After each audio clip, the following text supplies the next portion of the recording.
예, 안녕하세요. 이변은 있다의 이동현 변호사입니다. 오늘은 신체적 접촉만 있으면 강제추행에 해당하는지 여부에 대해서 알아보도록 하겠습니다. 우선은 이러한 오늘의 주제를 알아보기 전에 제가 이 기사를 하나 소개해 드리겠습니다. 이 기사는 오늘의 주제에 대한 간략하게나마 대답이 될 수 있을 것 같아서 이 기사를 소개해 놨는데 한번 이 기사를 좀 보겠습니다. 최근 무면허로 침을 시술하던 60대 남성 A씨가 피해자가 입고 있던 바지와 팬티를 끌어내린 뒤 엉덩이와 음부 사이에 침을 놓고 침을 빼며 해당 부위를 닦고 피해자의 종아리를 주물러 추행한 혐의로 재판에 넘겨진 사건이었습니다. 이거에 대해서 법원은 피해자가 사건 당시 즉시 항의하거나 주변의 도움을 요청하지 않은 이유에 대해서 치료 목적으로 침을 놓은 것이라고 생각했다는 점, 그 다음에 수사기관에서 조사받을 때까지만 해도 이를 치료행위라고 인식했다는 점, 이러한 점들을 이유로 A씨에게 강제추행 혐의에 대해서는 무죄를 선고하였습니다. 요 사례, 즉 요 기사를 보면 알 수 있듯이 신체적 접촉이 있었다 하더라도 반드시 강제추행에 해당하는 것은 아니라는 점을 충분히 알 수 있을 겁니다. 이하에서 좀 더 구체적으로 알아보도록 하겠습니다. 우선 강제추행 같은 경우 어떻게 처벌되는지에 대해서 먼저 알아보도록 하겠습니다. 제가 지금 이 문단을 두 문단으로 구성해 놓았는데, 이 첫 번째 문단은 성인을 대상으로 추행을 저지른 경우 어떻게 처벌되는지, 그리고 이제 두 번째 문단은 미성년자를 대상으로 했을 때 어떻게 처벌되는지, 그거에 대해서 이렇게 적어 놓았고, 그 다음에 우선은 이걸 알아보기 전에 강제추행에 대한 정의를 먼저 알아보도록 하겠습니다. 법률에서 정한 정의 먼저 알아보도록 하겠습니다. 강제추행죄는 폭행 또는 협박으로 사람에 대하여 추행을 한 경우를 의미합니다. 여기서 보시면은 폭행, 우리가 알고 있는 폭행이고 말 그대로 협박이고 그렇게 생각하시면 되고, 편하게 생각하시면 되고, 다만 여기서 이제 사람에 대하여 정했기 때문에 이성뿐만 아니라 동성의 경우에도 당연히 강제추행죄가 성립합니다. 그리고 추행 같은 경우 추행의 의미에 대해서는 추후에 판례에서 어떻게 정의하고 있는지에 대해서 좀 알아보도록 하겠습니다. 그리고 강제추행죄를 저지르게 되면 형법은 이를 10년 이하의 징역 또는 1,500만 원 이하의 벌금에 처하도록 규정하고 있습니다. 그리고 여기서도 보시면 알겠지만 만약 추행의 대상이 미성년자인 경우에는 처벌 규정과 수위가 달라집니다. 즉 13세 미만인 경우에는 성폭법, 즉 성폭력 범죄의 처벌 등에 관한 특례법이 적용되어 5년 이상의 유기징역에, 그 다음에 13세 이상, 그 다음에 이제 19세 미만인 경우에는 아청법, 즉 아동청소년의 성보호에 관한 법률이 적용되어 2년 이상의 유기징역 또는 1,000만 원 이상 3,000만 원 이하의 벌금에 처해지게 됩니다. 지금 보시면 알겠지만 추행죄 같은 경우는 굉장히 엄중하게 규정되어 있습니다. 그렇기 때문에 추행 혐의를 받고 있으면 좀 적극적으로 대응하는 것이 매우 필요합니다. 그렇다면 오늘의 주제에 대한 해답이 될 수 있는 법원에서 추행을 어떻게 정의하고 있는지에 대해서 좀 알아보도록 하겠습니다. 법원에서는, 그러니까 대법원에서는 추행을 이렇게 정의하고 있습니다. 추행은 객관적으로 일반인에게 성적 수치심이나 혐오감을 일으키게 하고 선량한 성적 도덕관념에 반하는 행위로서 피해자의 성적 자유를 침해하는 것을 의미합니다. 근데 여기까지 정의를 보게 되면 굉장히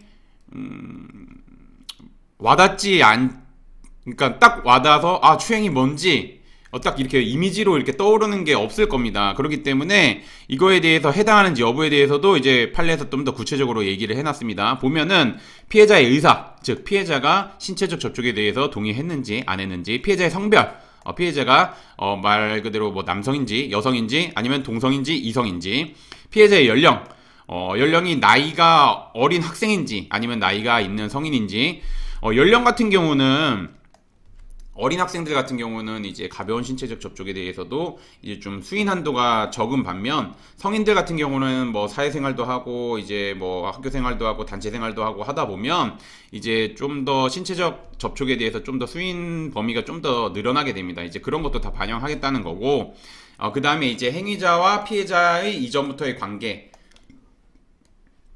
즉 피해자가 행위자와 피해자가 이전에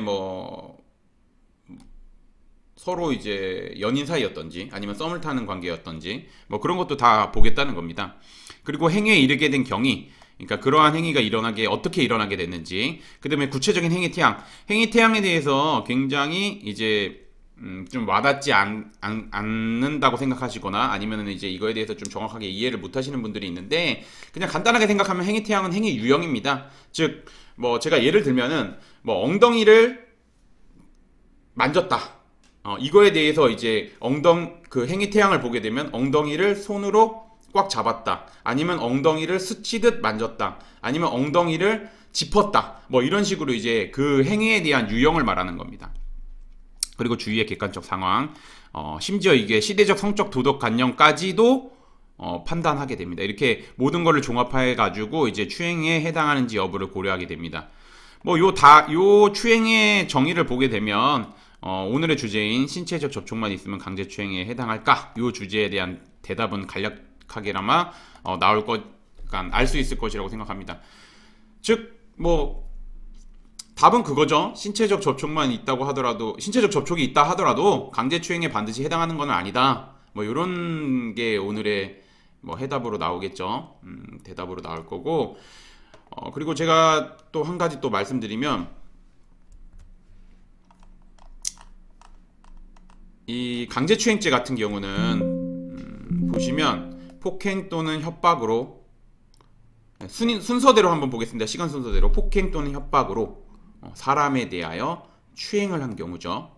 그러면 첫 번째 폭행 협박이 있어야 되고, 두 번째 그 다음에 이제 사람에 대해서 추행을 한 경우에 이렇게 성립이 된다고 생각할 수 있는데, 그거와 관련된 판례가 최근 나왔죠. 여기서 보시면 강제추행죄는 제가 아까 첫 번째 말한 거, 그러니까 제가 아까 위에서 말씀드린 거랑 똑같습니다. 상대방에 대하여 폭행 협박을 가하여 한 거를 곤란하게 한 뒤에 추행하는 경우, 즉 아까 제가 위에서 말씀드린 그 사례입니다.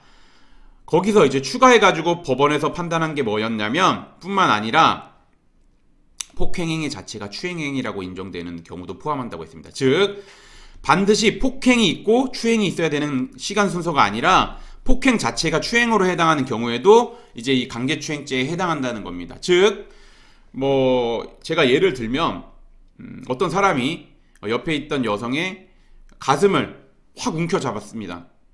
되게 순식간에 일어난 일이겠죠. 그럼 이제 그거 자체가 폭행이자 추행이라고 본 겁니다. 즉, 이 판례에서 보게 되면 이제 추행의 범위를 굉장히 좀 넓게 판단하게 됐기 때문에 그런 거를 좀 잘 알고 있으셔야 됩니다. 그런 것도 잘 알고 있으셔야 되고, 그 다음에 이제 더 나아가지고 이제 판례는 더 나아가서 이렇게 말합니다. 폭행은 반드시 상대방의 의사를 억압할 정도인 것을 요하지 아니하고, 상대방의 의사에 반하는 유형력의 행사가 있으면 힘의 대소 강약을 불문한다. 즉 추행의 범위가 굉장히 늘어났다. 그러니까 신체적 접촉을 아무튼 조심해야 된다 라고 생각하시면 됩니다.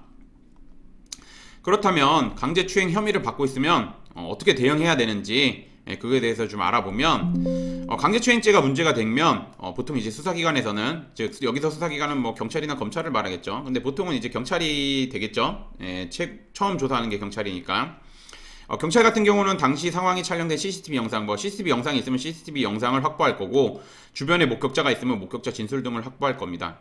이렇게 객관적인 자료를 확보한 상태에서 조사하고, 나아가 요즘 뭐 많이 들으시겠지만 성인지 감수성이라고 해가지고 피해자의 진술만으로도, 성범죄 같은 경우는 피해자의 진술만으로도 이제 성범죄 유죄 판결을 내릴 수 있는 그러한 판례가 있습니다.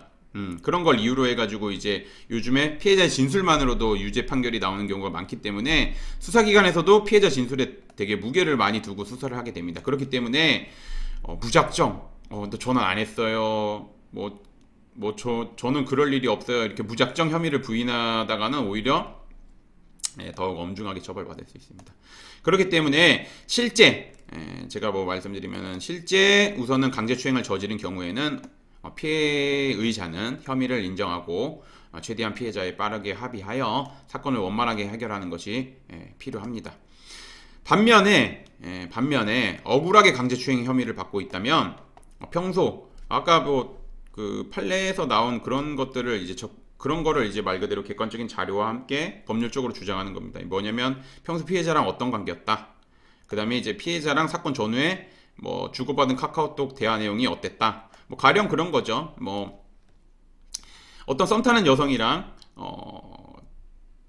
키스를 했습니다. 키스를 하고 이후에 서로 바로 사건 직후에 바로 뭐 카톡으로 주고받은 게 뭐 서로 사랑해, 뭐 너를 좋아해, 뭐 이런 좀 서로 호감이 있는 문자 메시지가 주고받으면 당시에 이제 추행을 당했다고 보기에는 좀 어려운 면이 있겠죠. 그러니까 이런 것들을 자료를 준비하는 겁니다. 제가 아까도 말씀드렸듯이 성범죄 같은 경우는 성인지 감수성을 근거로 해가지고 피해자의 진술만으로 유죄가 성립될 수 있기 때문에 이 피해자의 진술의 신빙성을 탄핵하기 위해서는 객관적인 자료를 준비해야 됩니다. 이런 객관적인 자료를 바탕으로 법률적인 관점에서 어떻게 주장을 해야 되냐면, 당시 피해자와 신체적 접촉이 전혀 없었다, 아니면 피해자와 신체적 접촉이 있었으나 이건 불가피한 상황이었다, 그렇기 때문에 피해자가 성적 수치심을 느낄 만한 신체 부위에 접촉한 사실이 없다, 뭐 이렇게 주장하거나, 아니면은 피해자와 서로 뭐 합의하에 스킨십을 하게 된 거다, 뭐 이런 식으로 이제 주장을 해야 됩니다. 그렇기 때문에 뭐 그런 거를 주장하기가 솔직히 말씀드리면은 좀 뭐 일반인의 관점에서는 좀 쉽지 않은 면이 있습니다. 그렇기 때문에 이제 뭐 보통은 성범죄가 문제되면 이제 좀 변호사 도움을 받으라고 말씀을 드리는 겁니다. 그래서 이제 뭐 최종적으로 뭐 오늘의 뭐 주제에 대한 결론을 좀 내려보자면, 제가 아까 중간에 뭐 내리긴 했는데, 우선은 신체적 접촉만 있다고 하더라도 강제추행이 성립할까? 이거에 대해서는 신체적 접촉이 있어도 강제추행이 반드시 성립되는 것은 아니다. 그게 오늘의 제가 말씀드릴 수 있는 해답이고, 다만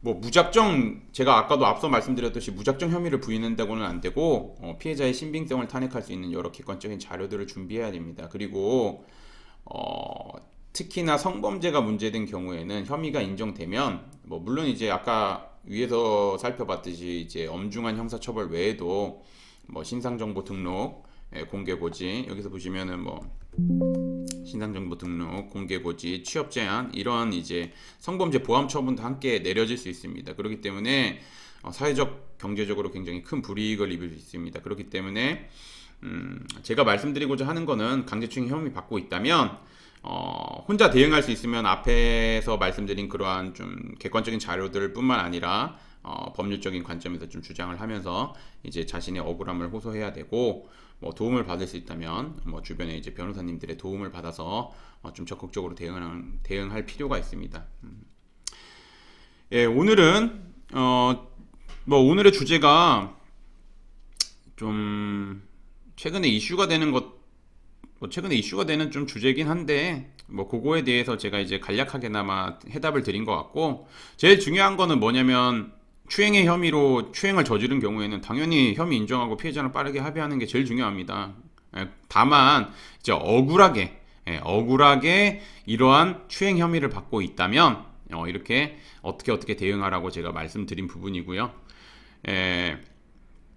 뭐 오늘은 여기까지 마치고, 오늘 뭐 여기까지 마치고, 저는 이변은 있다의 이동현 변호사였습니다. 예, 감사합니다.